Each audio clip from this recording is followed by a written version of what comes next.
Hello guys, and welcome to another setup here at on Orthodox's channel.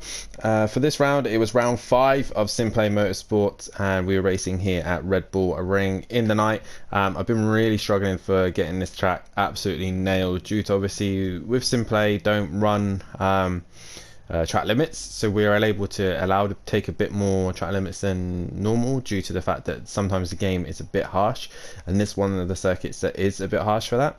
So I wasn't able to get my perfect lap time, which I did, which was a 28.8 in qualifying session, but in this I got relatively close with a 29.0. With the hard tyres as well, and on the other setup it was on softs, and like I said, at night as well, I think I had a little bit of tow as well, so this is about as close as I could possibly get with this setup. So other than that, this is a lap of Redbull Ring. As we go up into turn 1, you brake at the 100-meter board, and you want to try and get the best run through here, just clipping that yellow curve, using all this runoff that you could possibly use without getting a penalty, and then down the back straight. They class this as turn 2, but for the motorbikes I guess it's turn 2, but for the cars it's easily just a straight. Brake at the 100-meter board for turn 2 and make sure you get a nice good turn. And I missed the apex by a mile there, but get a good exit and a good run up the hill, enough to give me keep it within advantage of my lap time, and then getting a nice smooth run down the back straight. Just braking before the 100-meter board here and trying to get the car to turn in smoothly, which again I missed the apex just ever so slightly, but get a good enough exit as well to make up for it. I mean, it could have found a lot more time in just those 2 corners. And a brake at the 50 board, dropping down 1 gear.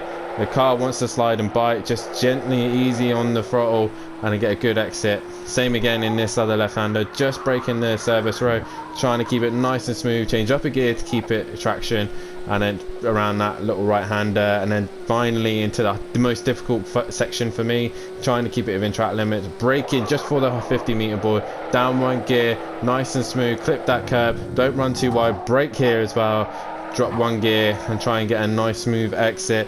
And the smoother you exit, the better run towards the line you'll have, and with that lap time it should give you a lap time of 129.0. So if all done correctly and done smoothly, it can be a good lap time. It can be in the 28s, but for some reason I just could not get it done here in time trial. A few little mistakes here and there, but other than that, that's a lap of the Redbull Ring, and this is what that lap looks like from the outside.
And here was that setup for this round. Obviously, due to the fact that I was running that for a qualifying setup, I did get give a little bit of rear downforce just to get a bit more straight line speed. I think that's where I found the extra 2/10 in the toe for getting rid of that downforce. So in the race, I did put that downforce back up.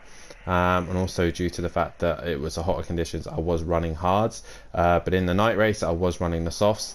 Was a little bit understeer at first, but maybe I could tweak a few things to make it a bit more oversteer, but other than that, that's the best I could do out of it. Regarding the setup, that's what I had for the the suspension, a few little tweaks here and there. I just could not seem to find the right balance, and maybe I should have adjusted the spring rate a little bit, but other than that, it's really not the best that I could do, but there's room for improvement. Dampers, again, I didn't mess around with this too much. Maybe I could have played with them a little bit more, but other than that, I kind of stuck to what I knew, which gave me a kind of a solid setup anyway when it came to the race. No fuel in it, no radiator, obviously, due to being qualifying and time trial, but again, 80% for radiator and 100% for the radiator. About 50 litres worth of fuel, engine braking set to 5, and the traction control and ABS settings as normal. The differential, again, I was playing around with a few little things. Maybe I would have put the preload a little bit lower, but nonetheless, this was the setup that I did run for Red Bull Ring for round 5 of the Simplay Motorsport Championship, the Pro class. Make sure you tune in for the next video coming up very soon for Daytona, which I've probably already released that already.